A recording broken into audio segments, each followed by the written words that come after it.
very authentic Darth Vader impression, wasn't it? Are you ready to go to the dark side?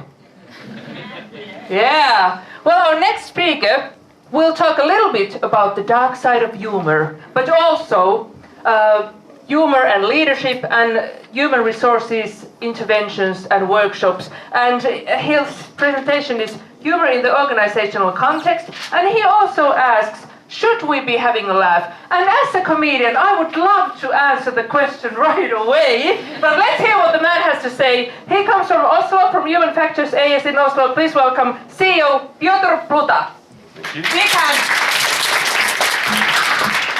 hand.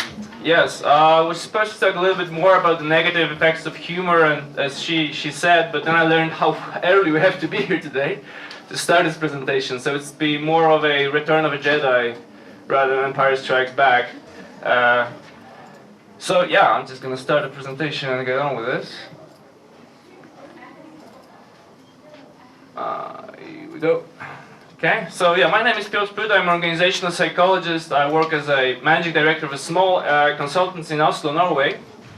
I'm also writing a popular science blog called psychologyofhumor.com. And it's about the science that's pretty much investigating, as my producer said, why we're having a laugh, why some things are funny, why others aren't. And today I will give you a short introduction into the general roots of humor, evolutionary roots of humor, linked it to the presentation of both Magnus and Aljona, but then focus on the organizational context of humor. That is how we use humor in teams, how leaders use humor, what sort of effects does it have. I would also make an attempt to make you laugh a little bit, although I'm the third presenter, but I have to admit that reading about humor research and theory doesn't necessarily make you a comedian. And I read quite a lot, so yeah. But nonetheless, before we do all that, I'm going to show you a very quick video, okay?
That should be enough. So what is happening here in this video? Because biologically we have this kind of mirror cells. Because biologically we have mirror cells, and when somebody is starting to laugh, these mirror cells start to slowly wake up. And I think that it was creating a collective laugh space for this bus.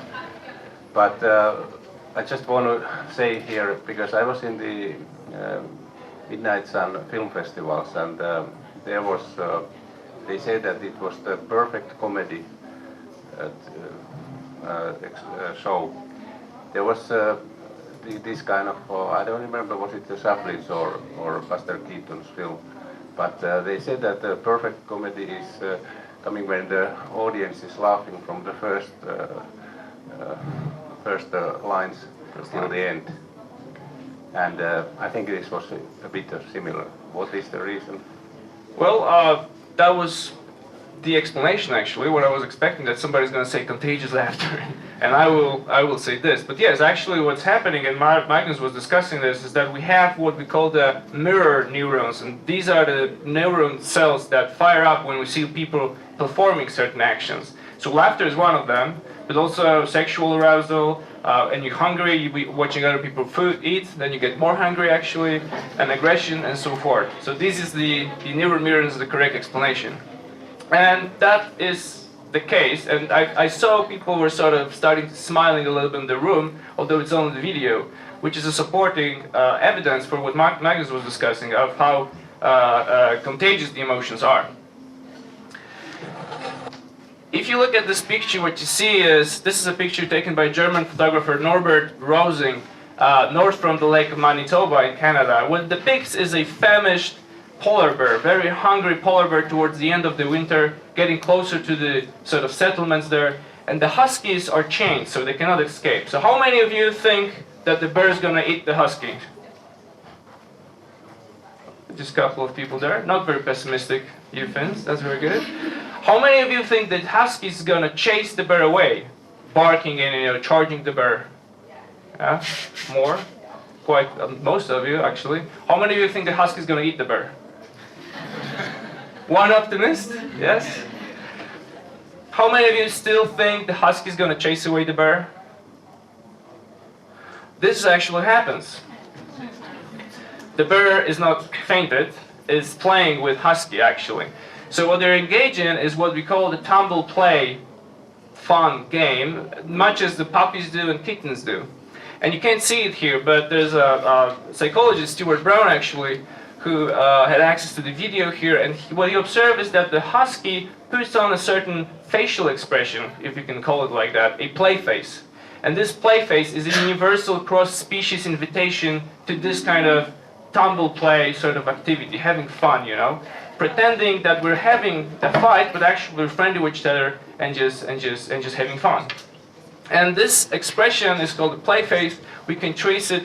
The evolutionary psychologists sort of trace human smiling to this play face expression. And here you see chimpanzees are closest cousins in the primates world. And the play face is the one here, consists of an exposed lower teeth and close the upper ones. So it's a, I want to have fun with you, I'm not going to bite you kind of a thing. Of course, with humans, we evolved, so the human smiling includes a lot of different expressions. People showing upper teeth, of course, full smiles, small smiles. Of course, if we have the teeth, some people are covering up for that. And if you don't believe me, I found a piece of evidence on the internet that human... Yeah. So, I mean, some of us evolved more than others, obviously, but...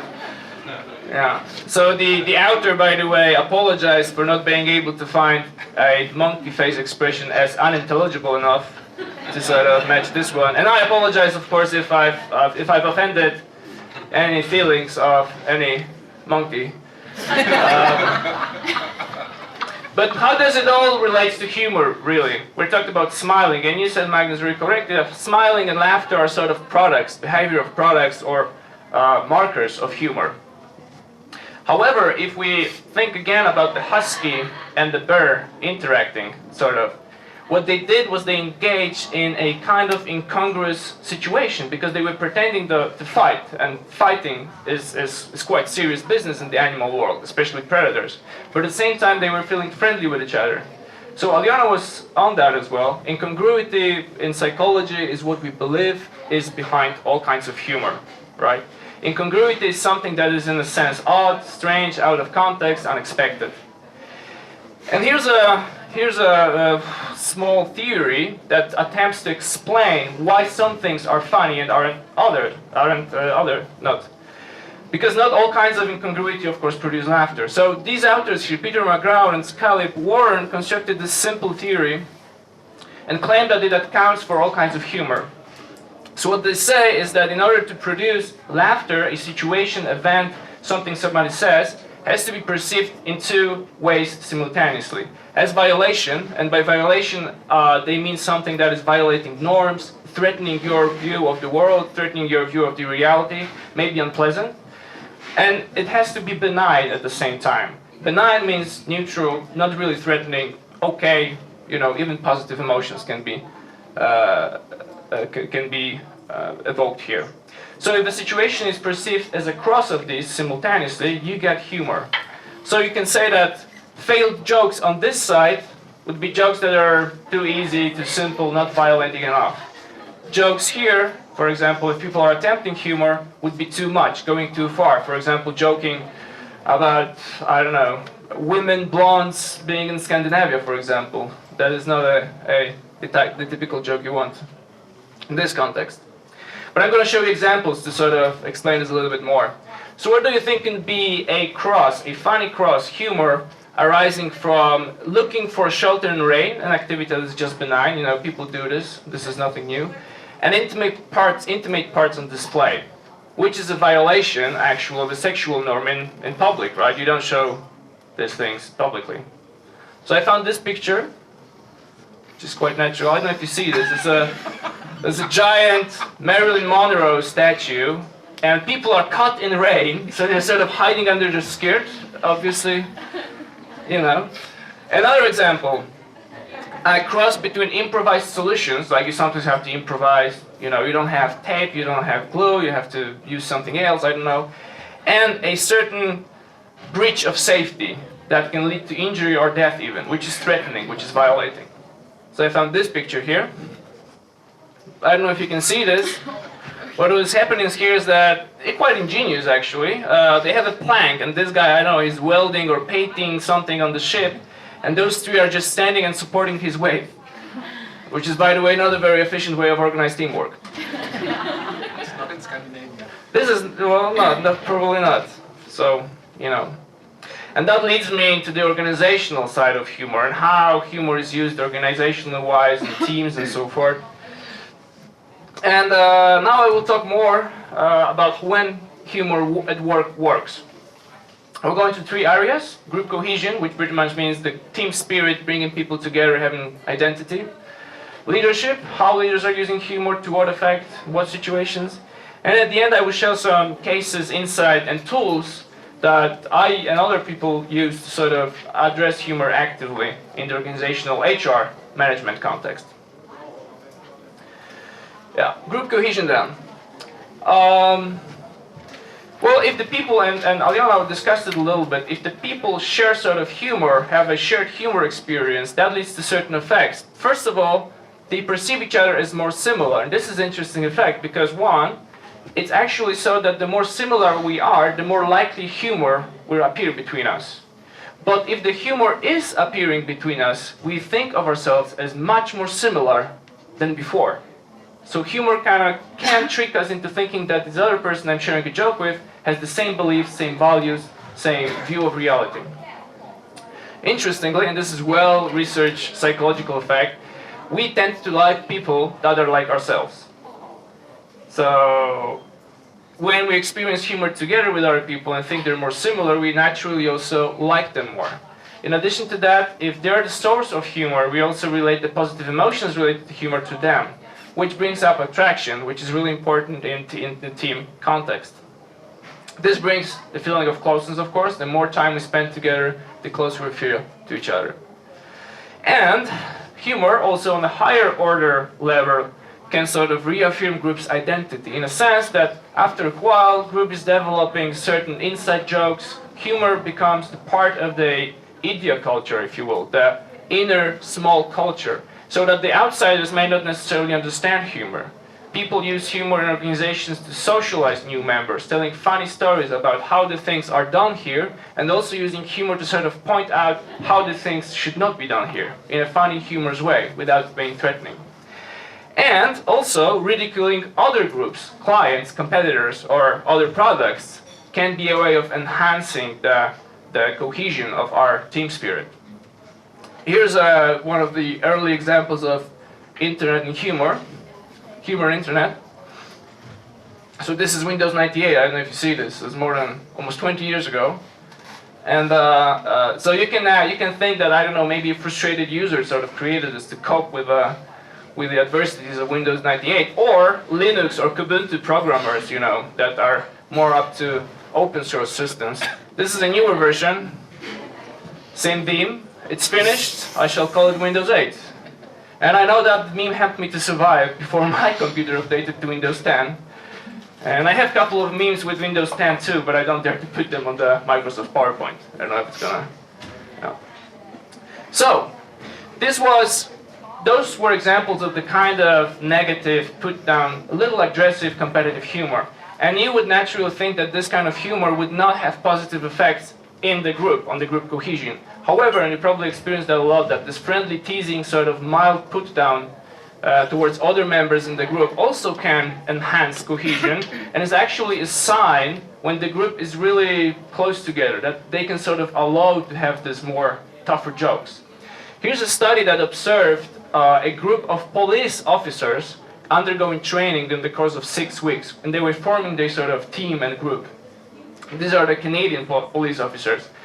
And although we know that the Canadian police officers are not as tough as the American probably, and I don't know, other nations, they still use a lot of put-down humor. So the researchers sort of interviewed them and observed and came up with a certain put-down humor rules or guidelines. If you followed them, the put-down humor effect would be positive. So don't joke about an absent group member. It's quite straightforward. We sort of know it intuitively, but a lot of people forget it. And target has to be able to laugh at him herself. And this is quite important, and we had discussion yesterday, Aliona, you said that this is the most difficult part, right? Because how can you know whether the person is really sort of in that very moment apt to laugh at him or herself? But those officers were quite intelligent in a sense that they picked up the signals really easily after a while. So when they started joking in this sense with put-down humor with others, and the others didn't react that well, they sort of backed away and never repeated again. Do not offend, pretty straightforward, but you can never repeat it enough. And certain people should not be targets. And this derives from the fact that 2 or 3 officers there were disabled, in a sense. So they could make a lot of jokes about themselves. They used self-irony and so forth, but they didn't really like when others were referring to that. And this is something that is really often in stand-up comedy, I'm sure. And number 5, quite interesting, violators are fair game. And what it means, and also shows us, is that the group was they were breaking the rules on the people that broke the rules constantly. So if you had a person that was using a lot of negative put-down humor, the group would sort of punish him by using even worse humor on him. So humor is also used by groups as a regulatory system. There is a little bit of dark side here. I have this. So we talked a little bit about positive effects of humor, also put the humor of cohesion. But of course, humor can be used to exclude members, can be used to divide the group. For example, playing one part of the group at the other part of the group, having a good laugh here of the other part. Like, let's say, financial department having a laugh at the IT department, and of course the creativity department having a laugh at everybody. Then undermining competence, of course. But one has to remember that not necessarily dark humor is bad humor in an organizational sense. And especially in psychiatric wards and also hospitals, there's a lot of dark humor, the gallows humor, because the people under stress sort of resolve to this as a way to release tension. Going on to the leadership. So a short video I will show you now. Do you know this guy? This is the coach of the German national team, at least he used to be, Joachim Löw. And this is a video clip from Euro 2012. And I do believe this match was played against Poland, actually. So let's look at this.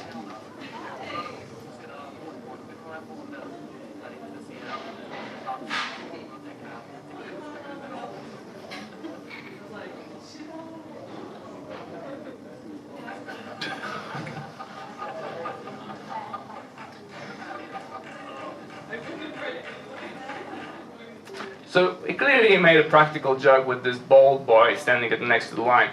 And before I continue and go on with the theory and research, let me ask you just this question. If you were the German players playing on the field there in Poland, sweating and sort of being tired, running out of your breath, trying to score the goal and pushing the other team from advancing, what would you think if you saw this?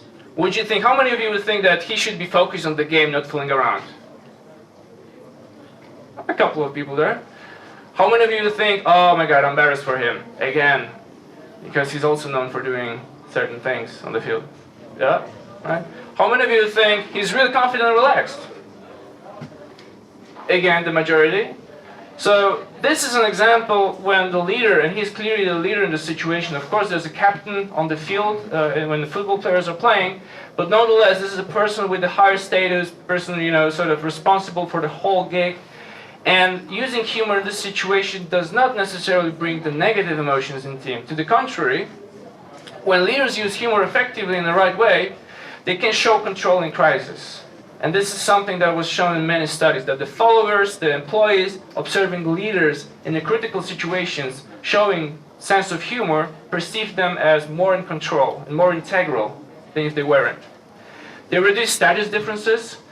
I think that this boy with the ball was quite surprised that Joachim Löw is actually approaching him and touching him on the shoulder afterwards and so forth. So of course, humor is often called a great leveler, you know, shortening the distance between the hierarchies.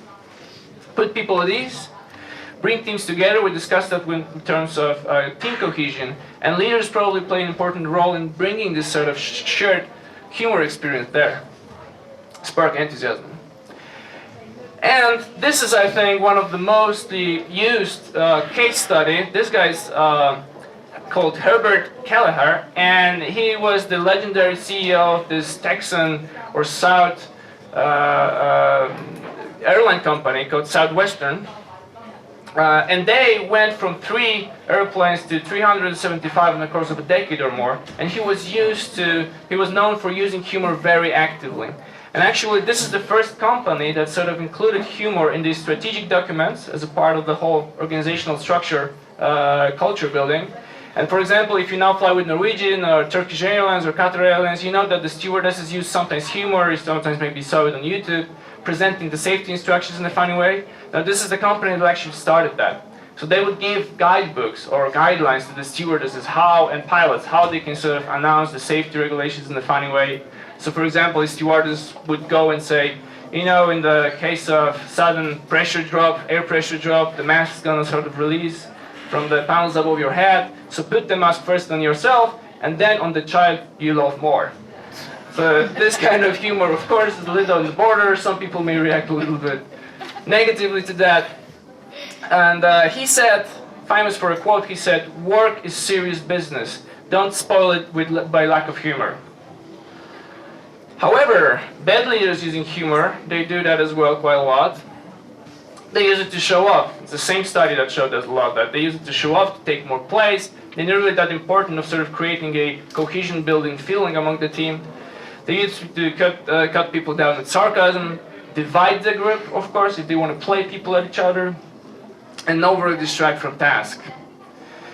And this is, although it's a fictional character, this is a character played by Ricky Gervais in his series The Office, and he is like the best example of this kind of laissez-faire, absent leadership style, and his humor is exactly there. It's almost never funny, always distracting, and sort of people didn't really enjoy him as a leader. Humor in HR management. I think you could divide it somewhat into 3-4 different approaches, how you can sort of actively approach humor in this context. So first of all is the simplest one, introduce more of it. And there's a lot of humor consultants out there and humor books that give you somewhat ready recipes on how you should put more humor into your company. I'm personally not a big believer of that. I think you have to sort of contextualize it a lot, make some tailor-made solutions and so forth. But another approach would be to use it as an instrument. And a lot of HR interventions sort of apply that in a sense that you use humor in order to get people to communicate better. But the goal is not to have just more humor. The goal is to make them sort of be more open, build a cohesion in the group, and so forth. Address it explicitly. You can have a group where there's this Ricky Gervais character and you want to address the actual issue of the bad humor this guy is displaying, right? So then addressing it explicitly is a thing. Or combine all of the above. I'm going to show a couple of examples now that sort of follow either of those approaches. So first of all, this is the tool that my company sort of developed in Norway, and I invite you to the workshop that's going to take place after lunch break now. So sorry for the commercial now. But the funny thing about this is that we always knew that there's quite a lot of humor in this workshop. but we never sort of dared to advertise it. We thought that if we say that those workshops and this tool produces humor, people will stop buying it. So we never said it in the marketing material whatsoever. However, the client sort of gave a lot of feedback saying that you should sort of put it out loud, you know, because when we sell it to our clients, we say this. And since we started doing this, the sales didn't go down. So I think people are really, really interested in this idea. Here's another project that I'm working with, a company in Germany, Intercultures. What we're trying to do is to create a questionnaire, a mapping tool that will allow us to measure different preferences in humor practice. How are we using humor in the team context, in the organizational context?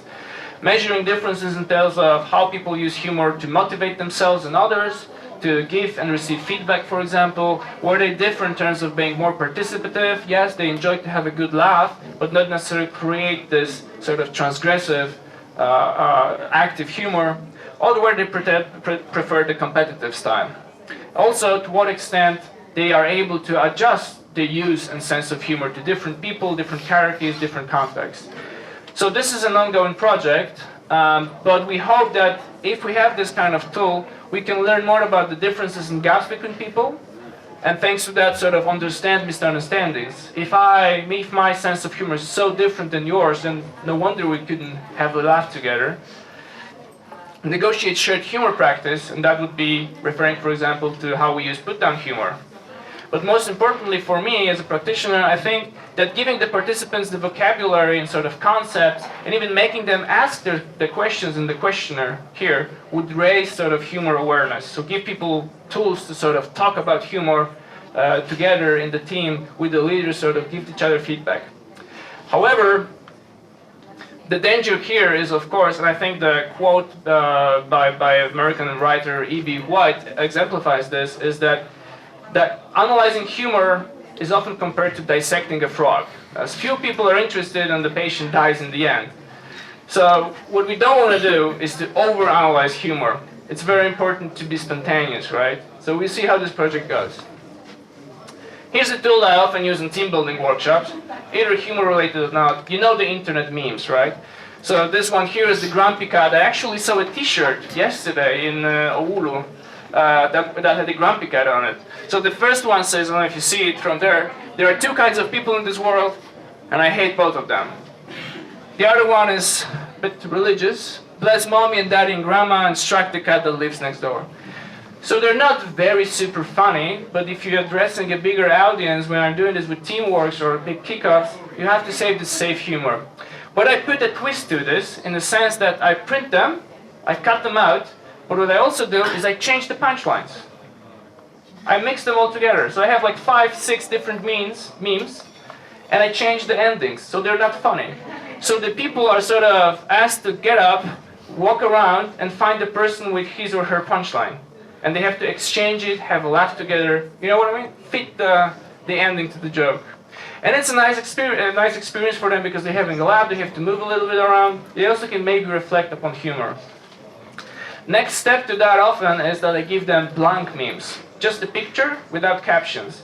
And then, for example, the divisions make jokes based on that meme about themselves and about the others that they can show to the other divisions or other. So I had this one, for example. There is a Chuck Norris meme. And I think it was HR department that wrote, when the IT department calls the financial department, it's Chuck Norris versus Chuck Norris. Because there's always a fight between them and there's never a loser or a winner. That goes on for ages. So, questions and answers. I think we have time for that. But I want to do it a little bit differently. So, you know, you probably all have some sheets of paper with you. Yeah.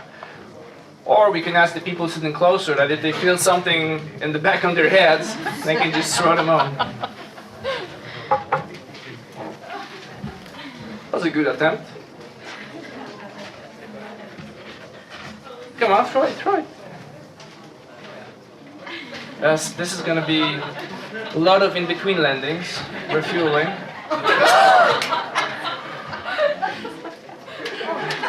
Sorry. Welcome to the Finnair flight. Hi, I just wanted to throw a plane. That's yeah. I think though I should work on the technique a little bit.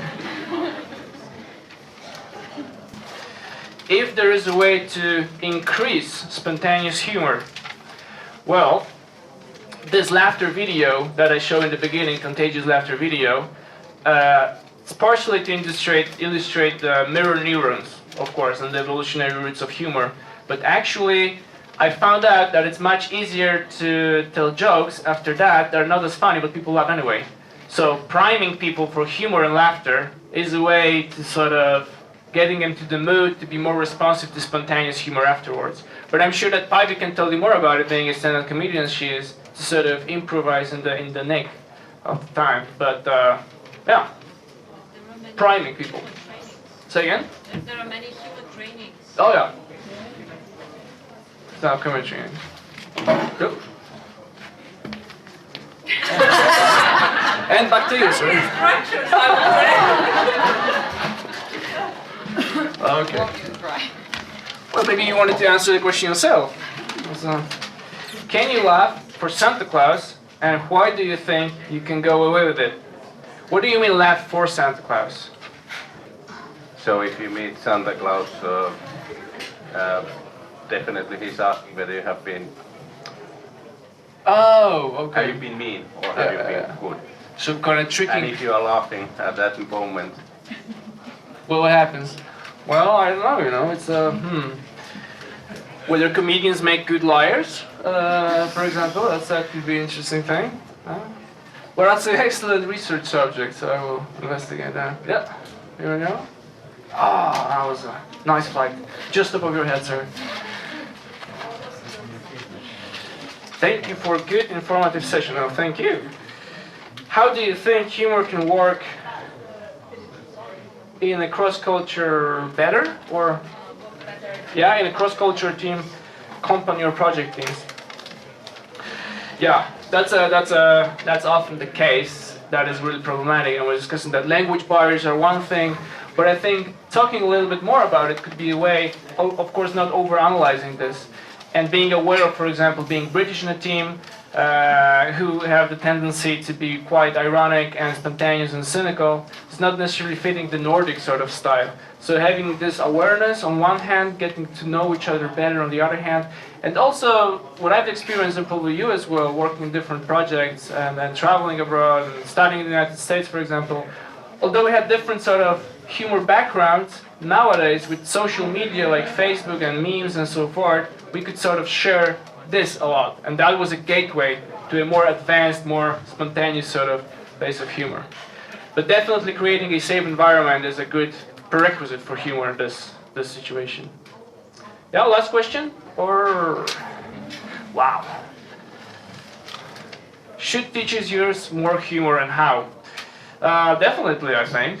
You know, humor enhances remembering, positive emotions, and so forth. However, not all kinds of humor. Humor has to be relevant in the sense that you can use humor to illustrate a point, which I hope I did today to a certain extent. But if you just say, oh, let's take a break and tell a couple of jokes, that doesn't really correlate well with remembering and, you know, retaining information. How much time do you have? 5 minutes. One more. I think you were working on that one quite a while. How does mobbing fit in dark humor? Where does dark humor turn into it? How do you encounter it? Encounter? Or counteract it? Yeah. Well, definitely mobbing, humor is a great part of mobbing in many contexts. And I think what is important when using humor to mob people is that the others sort of follow this and laugh. There's one big bully who's mobbing another person in the class, for example, and all the others sort of laugh at his jokes.